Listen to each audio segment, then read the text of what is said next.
Bueno, comienzo.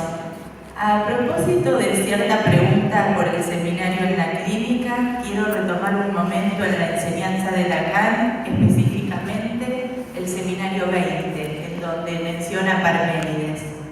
Desde luego, Lacan cita a Parménides, este filósofo presocrático, en más de un lugar en su seminario.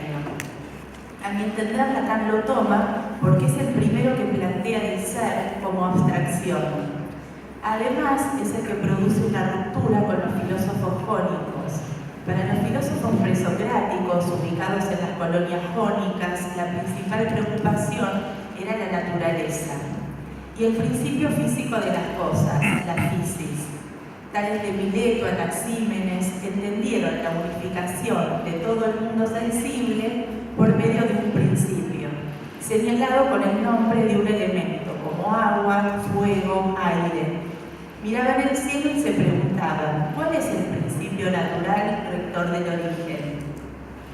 La naturaleza coincide con el total de las cosas y explica los cambios. Por ejemplo, el fuego es el principio material, razón del movimiento y el cambio. El universo se transforma, está en continuo movimiento y es sostenido en un único discurso. Parménides elimina lo cambiante de los filósofos físicos, estos filósofos jónicos, al afirmar lo permanente. Afirma que las cosas son principio de identidad, el ser es y el no ser no es. Parménides escribió un poema que tiene dos partes, una primera parte lógica y una segunda parte mítica. Les leo una breve cita del poema.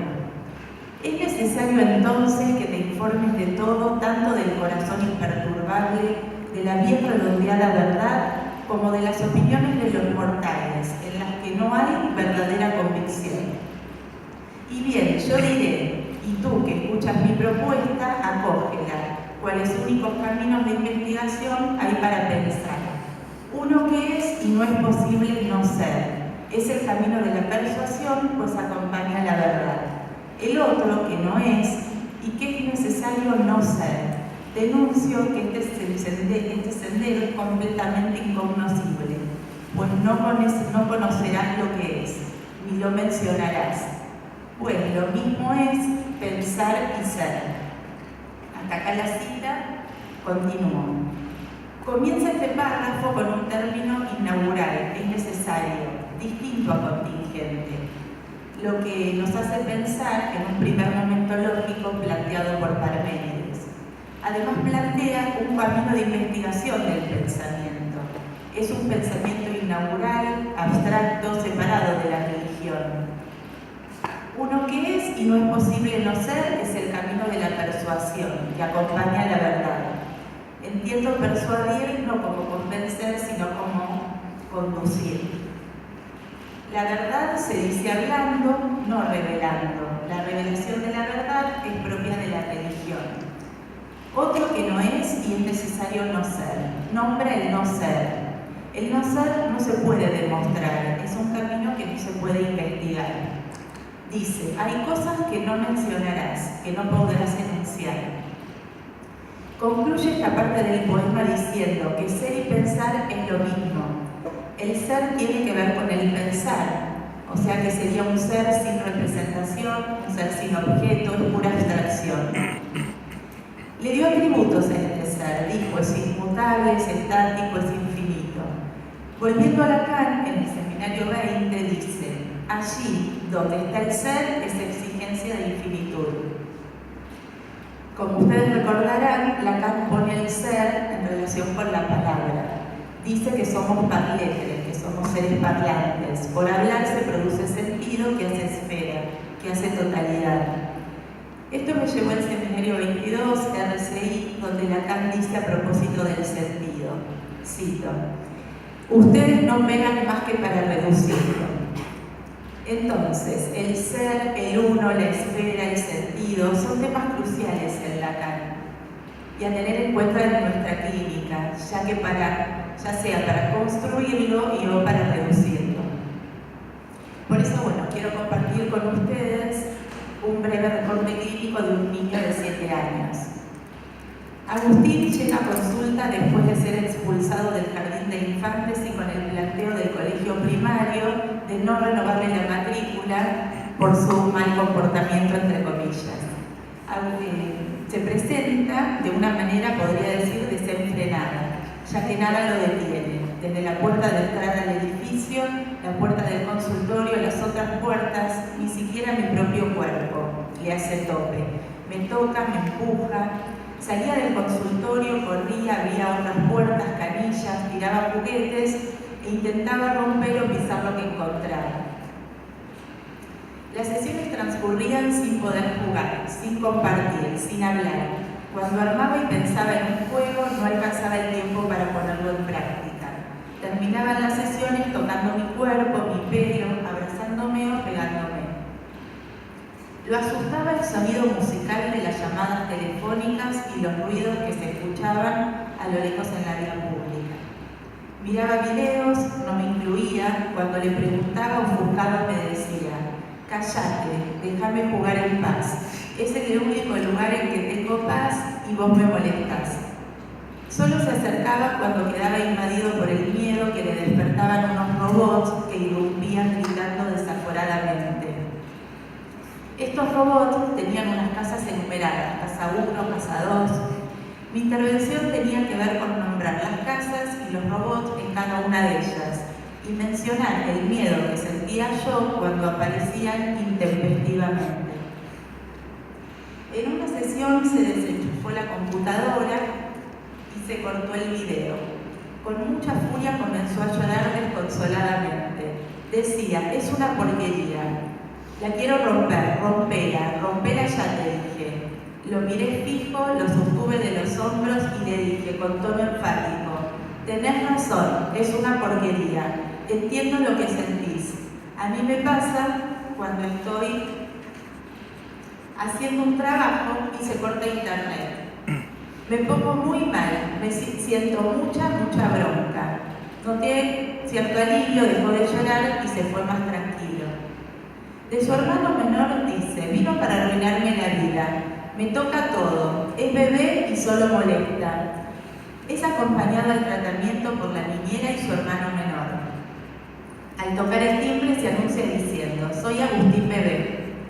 Esto es retomado en la sesión cuando le digo: acá no vienen bebés. Me muestro molesta, los bebés no entienden. Tocan, agarran, huelen mal, como el pañal del perro que mencionó en la sesión anterior.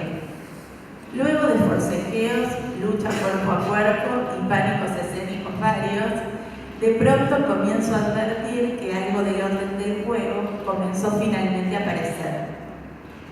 Los juegos preferidos eran ajedrez y ludomática. Las fichas salen, corren peligro de ser comidas, cuando entran a la casa están fuera de peligro.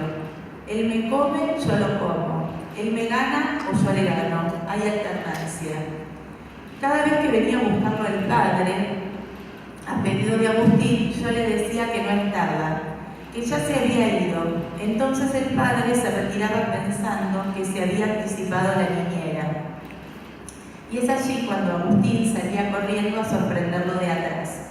De este modo interviene el engaño ante la presencia, en este caso del padre o de algún otro. Para terminar, me pregunto si al soplar las palabras del paciente, y cité esta frase, soplar las palabras del paciente, porque creo que es una frase de Freud que busqué y no la encontré, pero me gusta cómo suena. Entonces, sigo.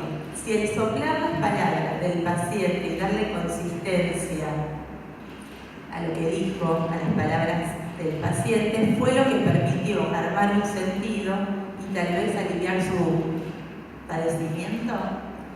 Desde luego, construir un sentido, reducir un sentido, no es algo lineal. Es algo que se va plasmando a lo largo de las sesiones. Hasta acá. Gracias. Sí, en relación con este paciente, la verdad que es lo contrario a lo que mencioné de reducir el sentido, ¿no?, que dice en RCI, todo lo contrario. Fue muy importante el trabajo de construirlo, porque aparecía así, como desenfrenado, nada tenía lugar, nada lo frenaba, el cuerpo era, ¿no? En el consultorio no había puertas, él necesitaba pasar para otros ambientes.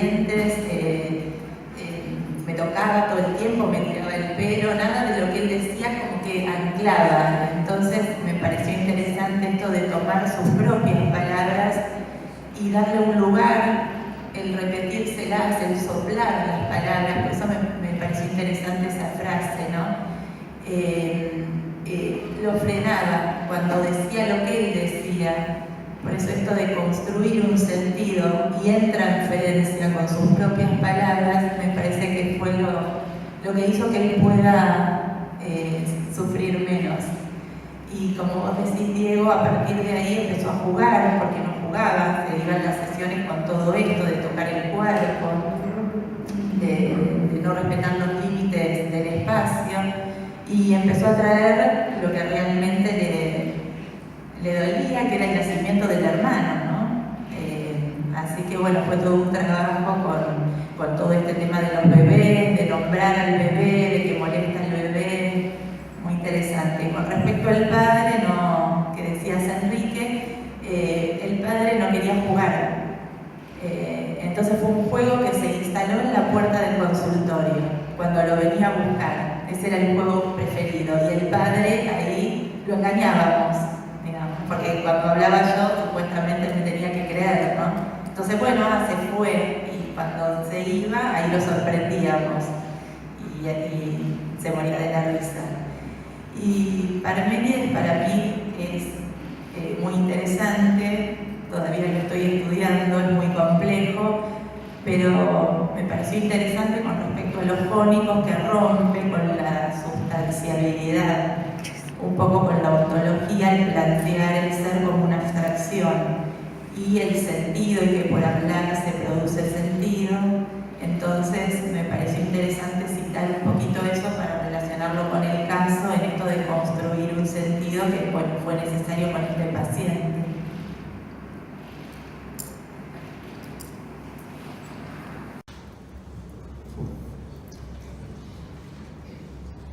Bueno, buenas tardes. Este año estuve releyendo el texto de la proposición, aquel texto en donde Lacan instaura el pase, al cual Lacan parecía confiarle la perfección.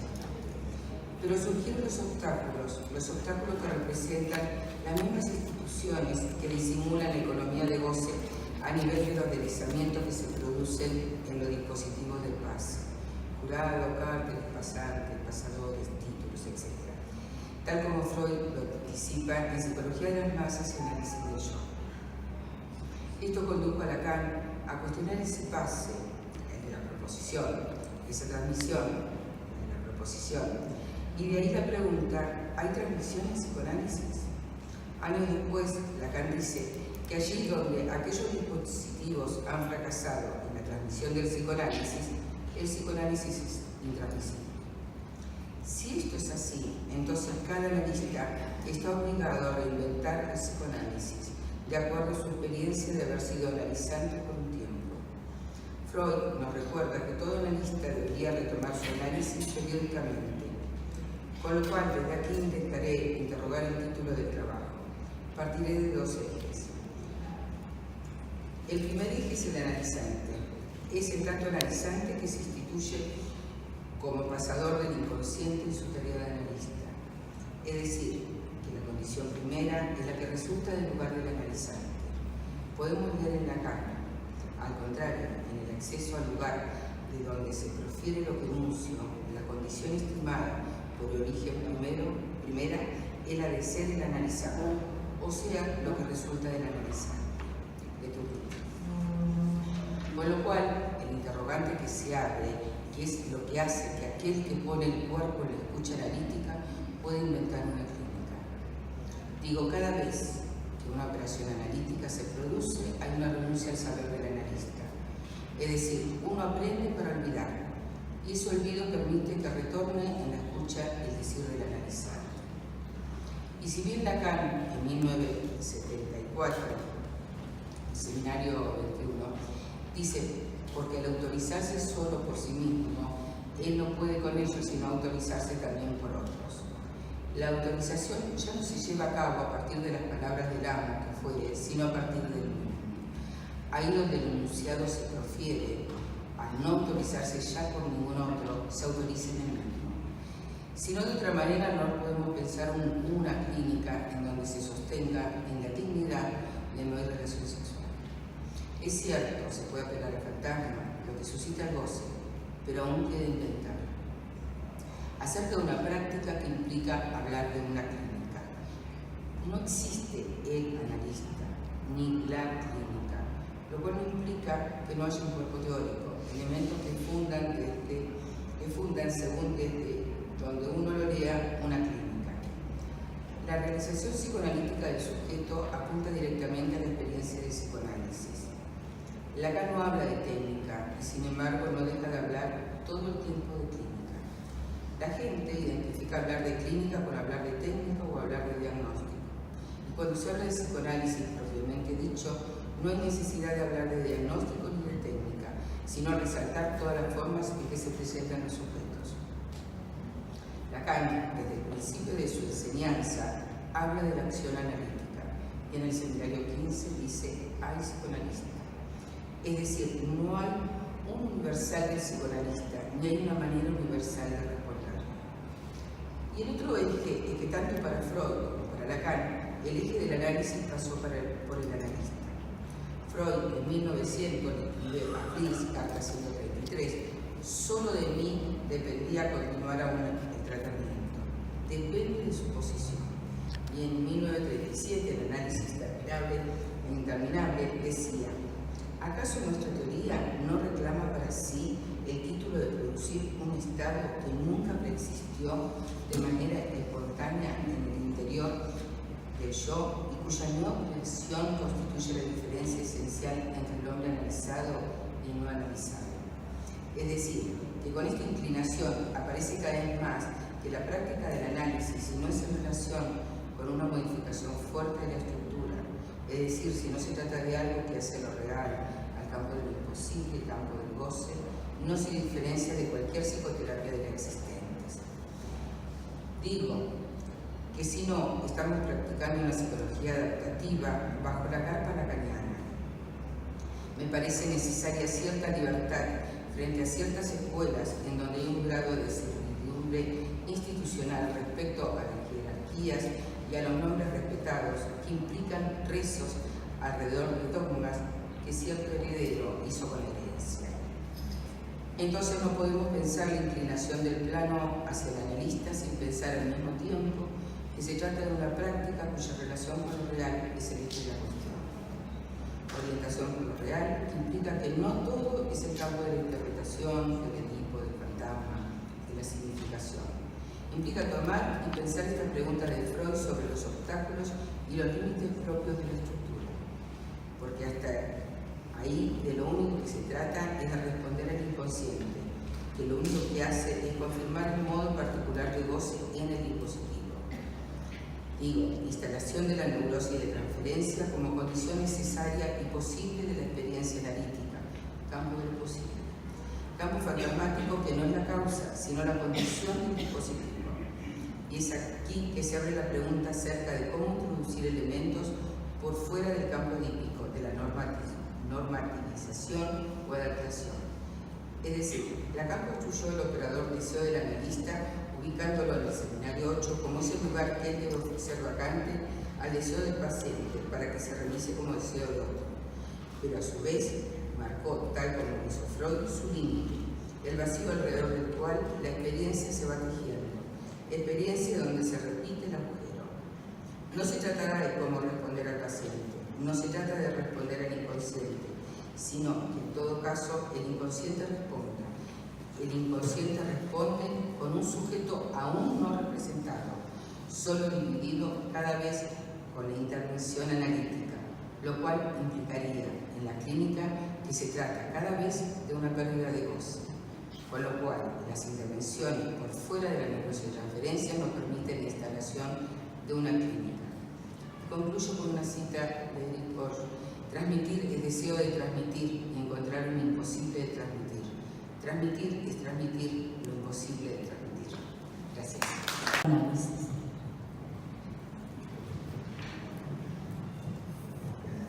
Bueno, muchas gracias. Empiezo con una cita de Henry Millonic que dice: entender es entender o creer que se entiende. Traducir supone entender, pero es algo muy diferente. Los primeros pasos del trabajo que hoy presento surgen de la lectura del Seminario La Transferencia de Lacan, lectura que realizo en 3 versiones del texto. El texto establecido por Miller, el texto crítico de Rodríguez Ponte y la versión de Staffel en francés. Una lectura que además llevo a cabo con y entre colegas. Menciono esto último porque las preguntas que hoy orientan mi escritura surgen de ese trabajo entre textos, entre colegas. No podría haber ocurrido de otra manera. ¿Por qué el traducir y no la traducción en el título que lleva este trabajo? No están planteadas como nociones opuestas y excluyentes una de la otra, sino que la pregunta gira en torno al cómo trabajar la traducción sin establecer textos que condicionan por no abrir el juego a la pregunta. En este sentido, escojo el traducir como verbo, pensado del lado del cómo, del hacer, en relación con algo del orden del proceso que conlleva el trabajo de la traducción. Entonces, ¿en qué el traducir concierne a nuestra práctica? Es una pregunta que al caminarla despierta otras y motiva la escritura. Paseo rápido como primera aproximación por algunas definiciones de traducción para luego partir de allí. Acción y efecto de traducir, obra del traductor, interpretación que se da a un texto, actividad que consiste en comprender el significado de un texto en un idioma, que llaman texto origen o texto de partida, para producir un texto con significado equivalente, texto de llegada. Rescato acción, efecto, obra, interpretación, producción, para pensar el traducir como una operación de lectura, operación que no es equivalente entre un texto y su traducción a otro. Esto sería caer en la suposición de que cada palabra en una lengua tiene su correlato en otra. Incluso si lo que se traduce conservara el mismo sentido, designaría la misma operación, tendría el mismo efecto en el texto que llaman de partida, pero no es por la vía del sentido que puede procesarse esa no relación sexual. Precisamente esta no equivalencia permite que este supuesto encuentro de lenguas produzca un desencuentro, una pérdida, un resto. Negarlo es caer en la idea de que es posible producir un texto que aúne y concilie ambas lenguas. Me refiero a hacer de 2 almas una, hacer de 2 textos uno, hacer de 2 lenguas una. ¿Acaso esto no supondría intentar reducir el equívoco al máximo? Difícil plantear las cosas de esta manera en el psicoanálisis si importa escuchar el modo de decir para cada cual. Me interesa también detenerme en la cuestión planteada como lengua de partida y lengua de llegada. Se trata de suponer una lengua primera, originaria, a la que habría que serle fiel intentando la mayor exactitud posible en la traducción. Diría que no. Planteadas así las cosas, no escapamos del terreno de lo religioso, entendiendo lo original como texto establecido. Traducir como pasar de una orilla a la otra. ¿Se trata de pasar a la conciencia, a lo inconsciente, o que el decir del sujeto se vea transformado por la lectura que su decir produce? No me refiero a transformar lenguas, a convertir los dichos del analizante en otros. Me refiero a llevar al sujeto a encontrarse con eso que no sabe de él. Entonces, cabe una pregunta en torno al cómo, a diferencia del qué se traduce, qué en tanto traducir contenido, cómo en relación con la operación, en tanto discordancia, en tanto algo no pasa. Si en la práctica del psicoanálisis lo que se dice es lo que se escucha, la decisión se juega allí mismo, en la escucha. ¿Se pasa el significado o se pasa aquello que es dicho? Se lee en lo que se escucha, porque lo dicho no está en ninguna otra parte más que allí, en lo que se escucha. No la palabra efectivamente preferida, sino el modo en que las palabras se articulan en lo dicho por el sujeto. Desde ya que para leer es preciso comprender en tanto sentido, se dice hablando. Pero si se privilegia el sentido en la escucha, quedaremos del lado del concepto encerrados en el enunciado. En el sentido, todo se corresponde a algo, y todo es traducible. Sin embargo, ocurre distinto en los dichos en tanto provienen del inconsciente y están sujetos al equívoco. En ese sentido, no todo pasa. El traducir entonces como trasfondo de la clínica, como operación de lectura en la escucha misma en transferencia. Leer supone una escritura y en psicoanálisis el traducir no es sin pasar por la inscripción que es supuesta. No es sin pasar por la letra que viene del inconsciente. Leer supone una lectura de esa traducción de la marca significante, y ello no es sin escucha del analista y transferencia mediante. Para analizar y dar los últimos pasos de este trabajo, una nueva pregunta se me plantea, pregunta que seguramente abrirá el juego para nuevos trabajos. ¿Una lectura es una nueva escritura? En esta línea, ¿podría pensarse el traducir como una operación de escritura? Lucio llegó al consultorio con 10 años.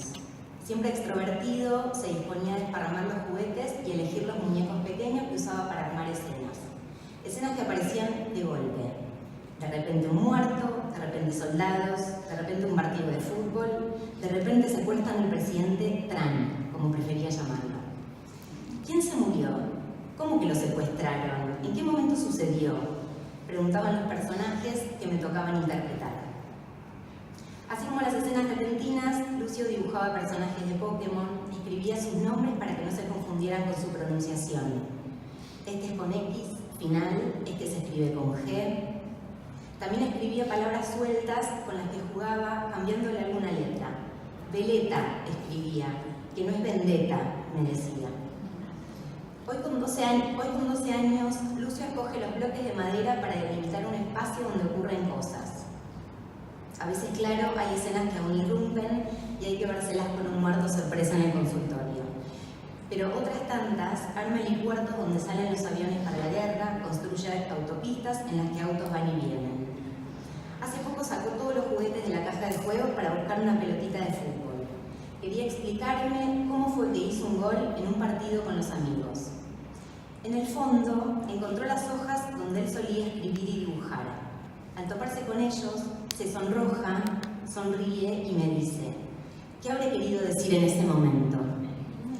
Su pregunta remite a volver a pasar por sus palabras, una especie de reencuentro, pero con palabras que esta vez le son ajenas, allí donde hay algo que no pasa, donde se siente extranjero en su propia lengua.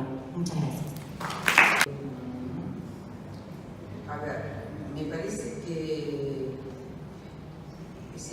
no se puede transmitir, no sin reinventar cada vez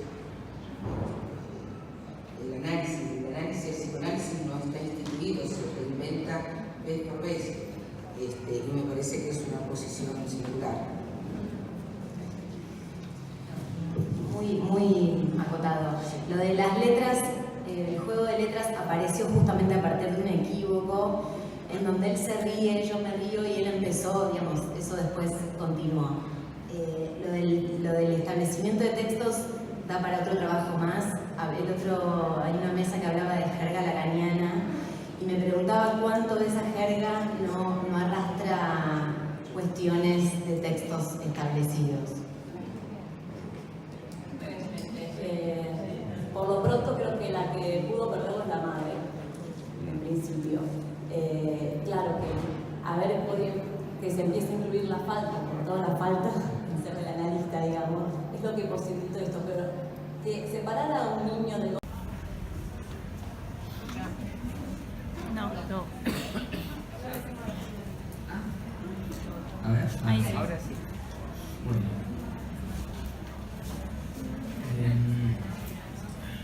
Comienzo.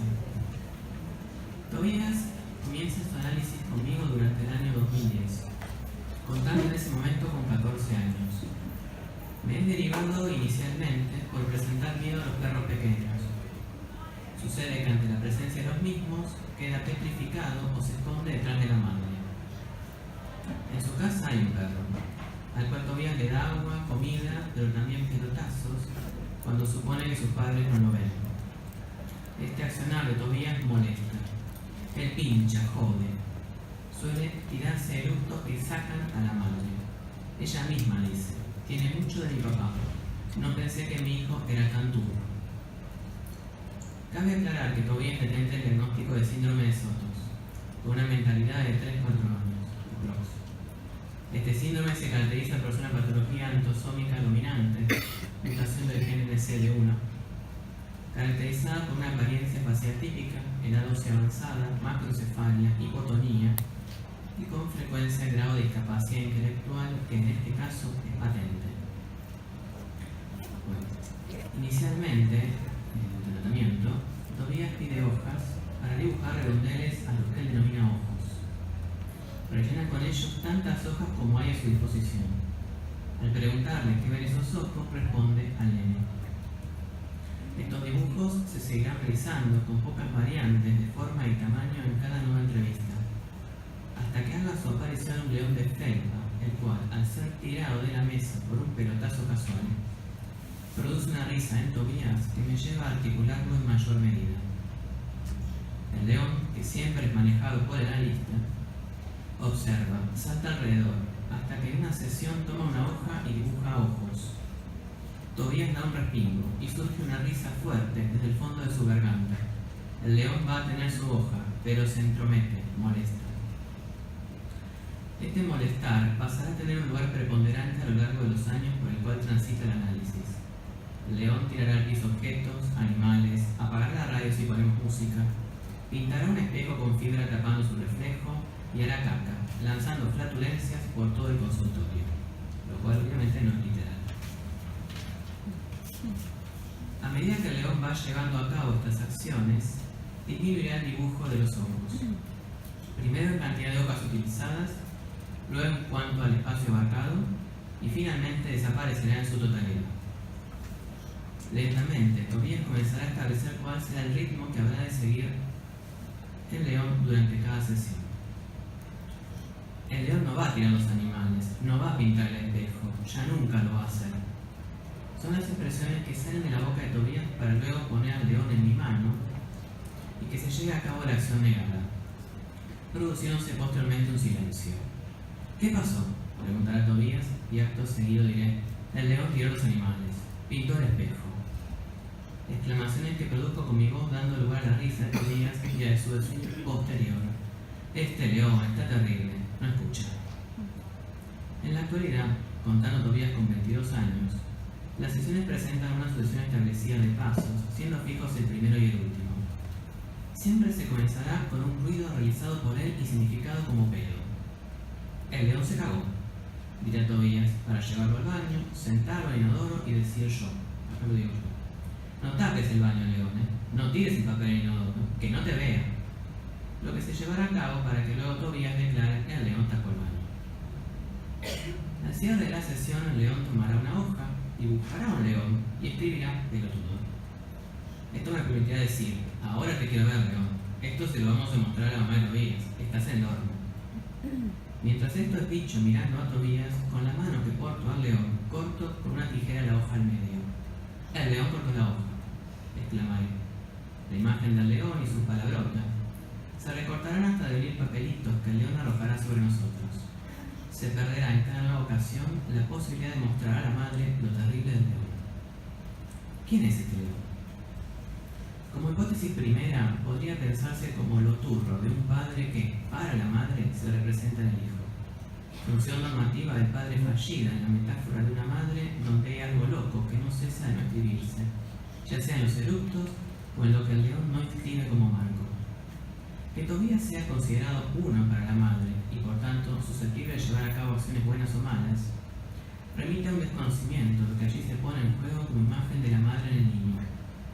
Tobías no puede dibujar sino ojos que no cesan de mirarlo, e inclusive cuando el león aparece es la mano del analista y no la propia quien lo comanda.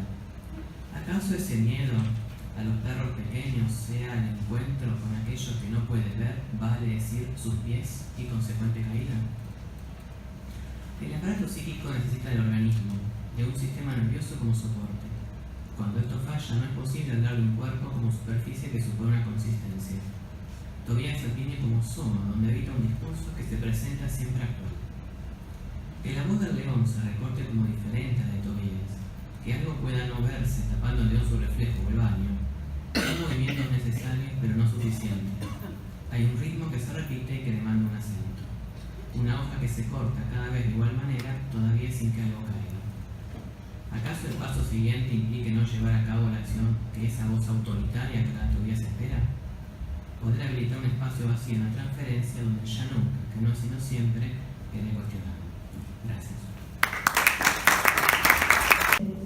Su trabajo se titula Intervenciones orientadas por el psicoanálisis en la práctica del acompañamiento terapéutico.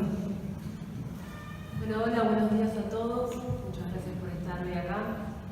Bueno, empiezo a hablar. Para comenzar, quisiera remitirme al título del trabajo. El título es Intervenciones orientadas por el psicoanálisis en la práctica del acompañamiento terapéutico y señalar la hipótesis que a este subyace. Esta hipótesis podría formularse de la siguiente manera. Es posible realizar una articulación entre el psicoanálisis y la práctica del acompañamiento terapéutico. En adelante me voy a referir como AT, que son las iniciales. Si un discurso es lo que hace existir el lazo social y el discurso en tanto tal constituye una estructura formal vacía de contenido y plausible de ser utilizada como instrumento para pensar distintas prácticas, entonces sostendremos que la T es una práctica del discurso analítico. Lacan define el discurso en el seminario 20 aún como el vínculo social que se instaura, cito ahora Lacan, anclándose en la forma como el lenguaje se sitúa y se imprime, se sitúa en lo que bulle, a saber, en el ser que habla. Fin de la cita. Es decir, el discurso como las relaciones fundamentales entre el ser hablante y el lenguaje que determinarán distintos tipos de lazo social de acuerdo a la ubicación de los elementos y los efectos que produce. De esta hipótesis de trabajo, el AT como una práctica del discurso analítico, es que intentaré dar cuenta. Para ello, ubicaremos brevemente algunas coordenadas que permiten situar en qué consiste el dispositivo de AT y proponer una formulación posible para pensarlo orientado por el psicoanálisis. El AT es un recurso clínico que surge en los años 70 propulsado fundamentalmente por distintas coyunturas sociohistóricas que hicieron emerger una creciente necesidad de instrumentar respuestas alternativas al encierro manicomial. Prácticamente la única forma de tratamiento que, previo a esta etapa, prevalecía para aquellos sujetos con un padecimiento mental severo. En este sentido, desde su creación, el AT es una práctica que se inscribe en una política que va a contramano del encierro y favorece la inclusión social, subvirtiendo así la lógica asilar y de exclusión fuertemente arraigada desde hace algunos siglos. Con el tiempo, hoy en día, su utilización se ha ido ampliando significativamente a distintos escenarios más allá del manicomio, teniendo lugar también en las residencias de los pacientes, escuelas, hogares protegidos, comunidades terapéuticas, etc. Esta proliferación en distintos ámbitos del dispositivo de AT ha tenido como resultado una multiplicidad de prácticas disímiles, cuyas lógicas son sumamente heterogéneas, cuando no contrapuestas, quedando, no obstante, agrupadas bajo la misma denominación de acompañamiento terapéutico. Producir el pasaje de estas lógicas heterogéneas a la construcción de un dispositivo que soporte hacer de la palabra del sujeto acompañado una brújula del quehacer de la T y no a la inversa, es decir, que sean las creencias e ideales de la T las que pretendan la supuesta adaptación del sujeto a una realidad, que no puede ser sino otra que la del acompañante, es lo que en la práctica de la T, orientada por el psicoanálisis, encuentra su fundamento. Es decir, lo que la T acompaña no es ingenuo, sino que conlleva una lectura, lo cual supone ineludiblemente una posición ética respecto al otro que se acompaña. Implica concebir al paciente como un sujeto en su singularidad. Se propone como una manera de no permanecer indiferente ante los desafíos que nos presentan aquellos que acompañamos, ofreciendo un lugar que no es sino un vacío, un lugar vacante que tiene por función alojar un padecimiento cuyo modo de tratamiento devendrá en un entramado único y singular, dando lugar, en el mejor de los casos, a soluciones más vivibles de lo que hasta ese momento ese sujeto pudo armar. En el texto El malestar en la cultura, Freud ubicaba que el sufrimiento amenaza desde tres lados. Citó a Freud. desde el cuerpo propio que destinado a la ruina y a la disolución no puede prescindir del dolor y la angustia como señales de alarma desde el mundo exterior que puede abatir sus furias sobre nosotros con fuerzas hiperpotentes, despiadadas, destructoras, por fin, desde los vínculos con otros seres humanos. Al padecer que viene de esta fuente, lo sentimos tal vez más doloroso que a cualquier otro. El AT acompaña la construcción de un lazo social inédito, que causa el despliegue de los recursos propios del acompañado, no pone el acento en el déficit, sino en lo que sí es capaz de hacer y en lo que lo necesita para recrearlo en su vida cotidiana. El AT inserto en la cotidianidad del paciente, el AT inserto en la polis, en la casa, en el hospital, en la escuela, en la clínica, en el subte. Diversidad de escenarios donde no solo la interlocución se da con el AT, sino también con los otros que están en la comunidad. Recuerdo un paciente que le dijo a su acompañante que el AT le había servido para darse cuenta que al entrar a un bar no tenía que pedir a los gritos lo que quería consumir, porque eso hacía que la gente lo mirara raro, sino que tenía que esperar a que el mozo fuera a atenderlo a su mesa para hacer el pedido. Y eso lo alivió muchísimo, porque le permitió estar en distintos lugares públicos sin sentir que estaba siendo observado por la gente de un modo enigmático y muchas veces insoportable para él, lo cual hacía consistir en gran medida las ideas paranoides que el paciente tenía. La práctica de la AT orientada por el psicoanálisis amplía la posibilidad de pensar distintos horizontes, iluminar nuevos caminos que, animados por el deseo de transitarlos, nos da la chance de producir y conceptualizar una casuística que de otro modo permanecería invisibilizada. El dispositivo de AT constituye un artificio cuya lógica no se rige ni por una técnica ni por un saber preestablecido. Tampoco cuenta con una garantía de eficacia. Y por eso quizás sea posible constatar que en los sucesivos encuentros de un paciente con sus acompañantes, algo distinto se produce cada vez. Muchas gracias. Institución del psicoanálisis, con el trabajo psicoanálisis, historia, movimiento y una posible transmisión. Bueno, muchas gracias. ¿Se escucha bien? En 1910, luego del segundo encuentro de psicoanalistas en el Congreso de Nuremberg, se aprueba la propuesta de Ferenczi y se constituye la Asociación Psicoanalítica Internacional, en la cual Jung es su presidente. Esta asociación tenía como fin cultivar y promover la ciencia psicoanalítica fundada por Freud en su condición de psicología pura y en su aplicación a la medicina y a las ciencias del espíritu. Alentar el apoyo recíproco entre sus miembros en todos los esfuerzos de adquirir y difundir conocimientos psicoanalíticos. Esto sin duda fue de la mano de una apertura del psicoanálisis al resto de Europa y un intento de descentralizarlo de la figura de Freud luego de muchos años de trabajo solitario en Viena.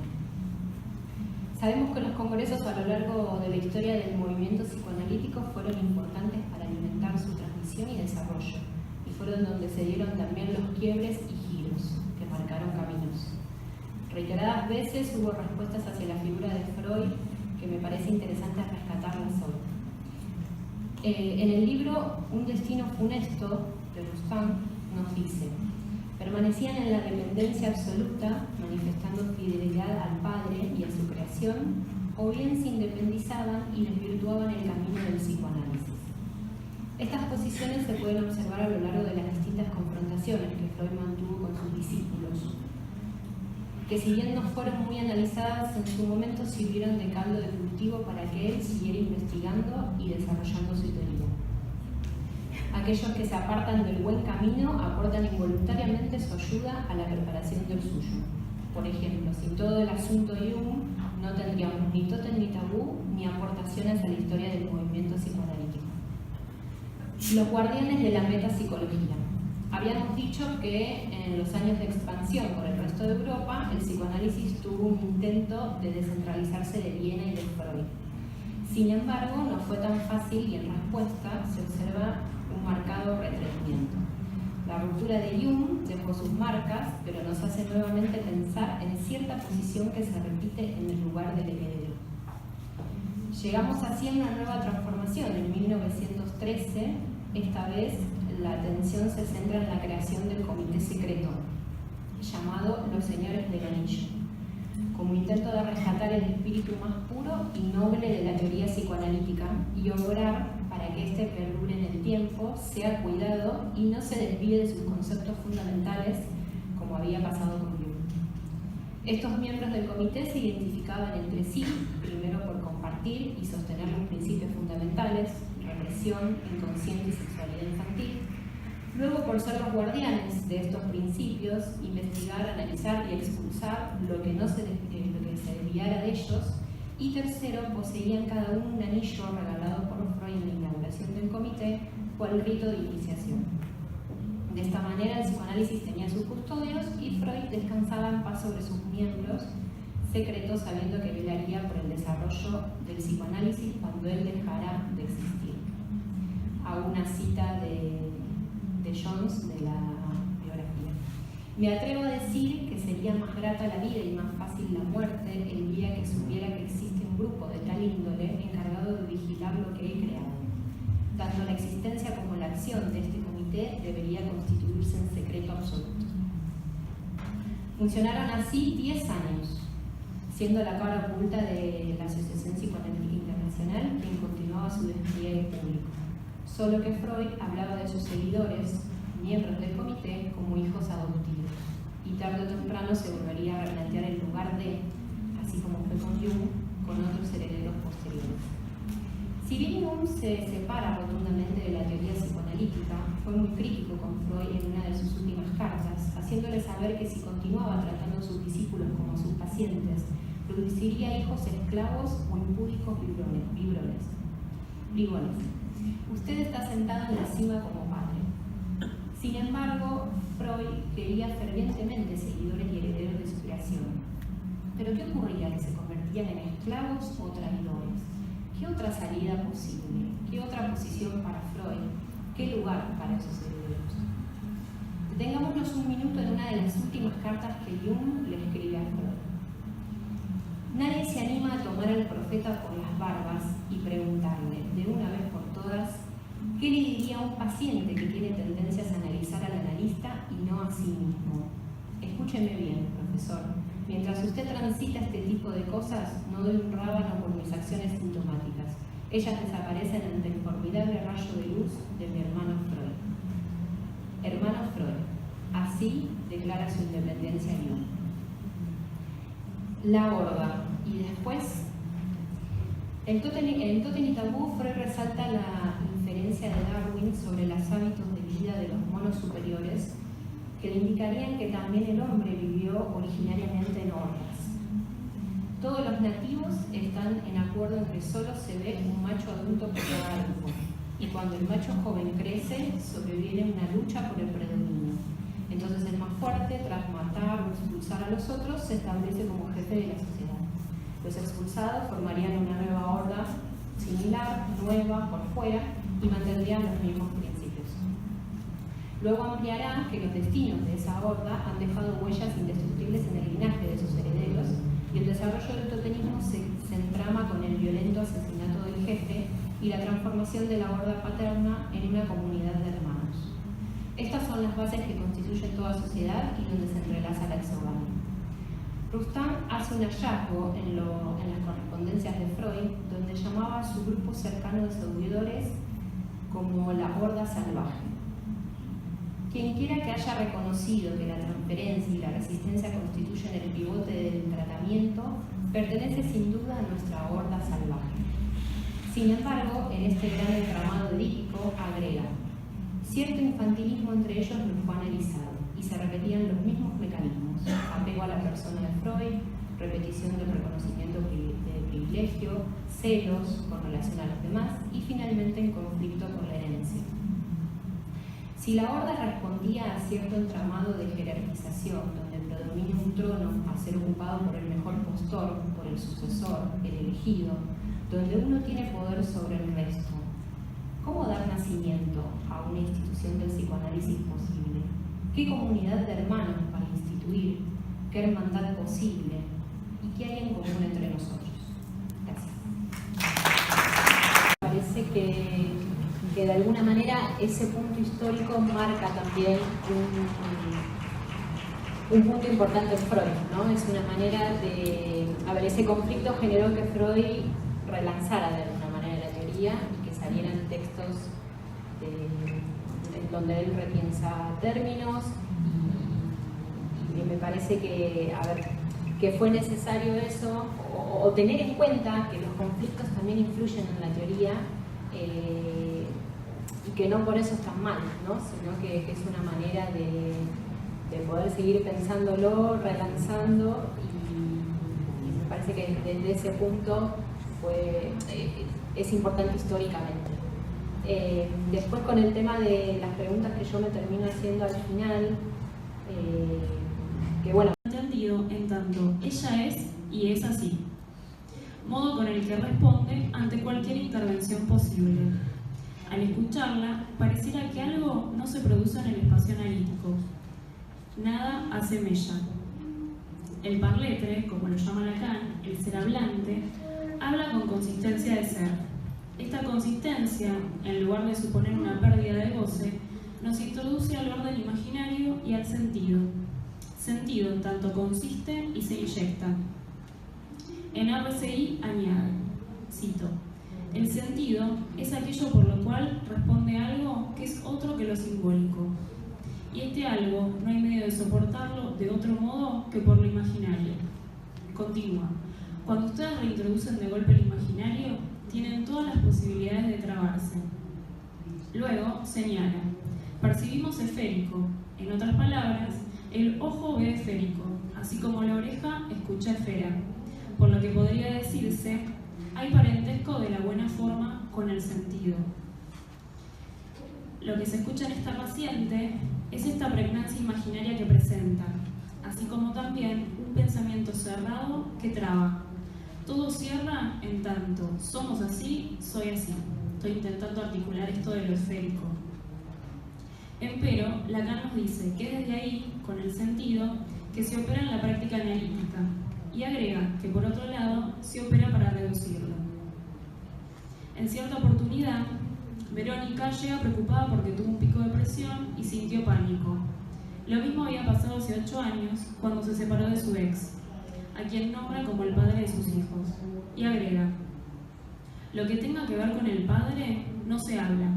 Me pregunto a qué padre se refiere. Verónica no para de hablar, pero se escucha un silencio.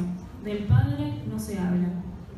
Y relata en paralelo el pánico que sufrió esta semana. Se percibe cierta incomodidad en el cuerpo al escucharla. En el nudo Borromeo, el sentido está escrito entre lo simbólico y lo imaginario. Respecto de lo real, Lacan señala que no tiene más que una relación de exterioridad.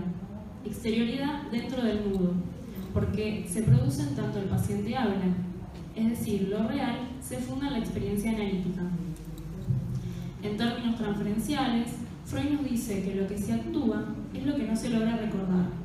Se trata de un actuar en tiempo presente, por lo que el analista forma parte de una escena que no sabe cuál es.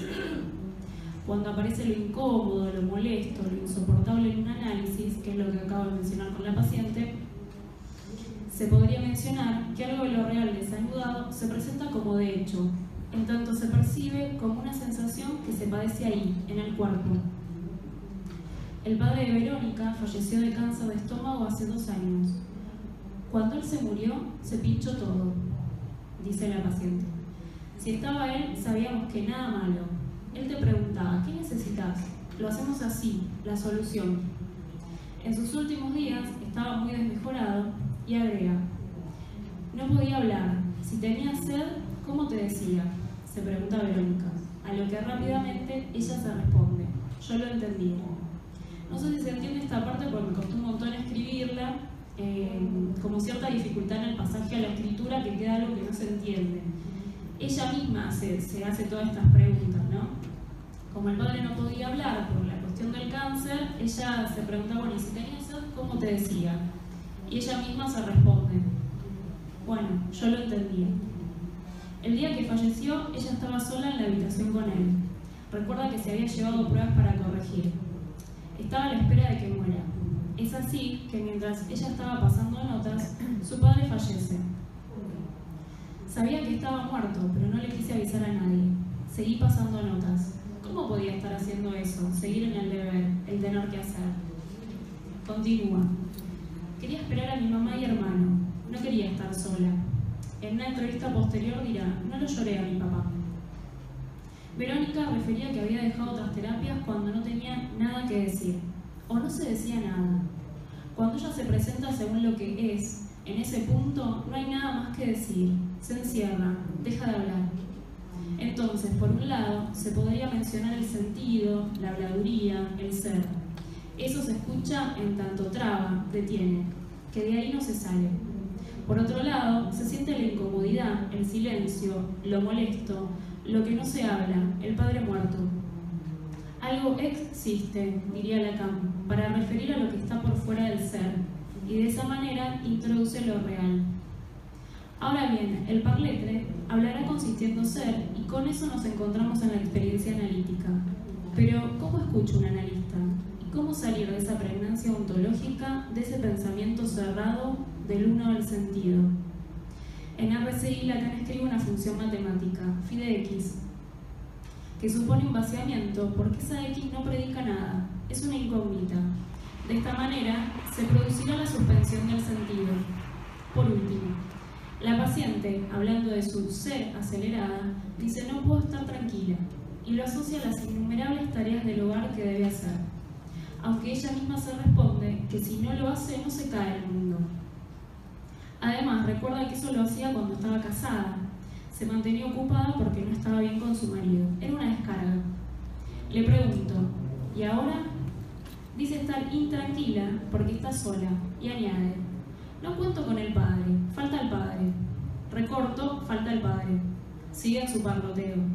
Le pregunto, ¿con quién contabas? Ella responde, con mi papá. Con él todo era más fácil.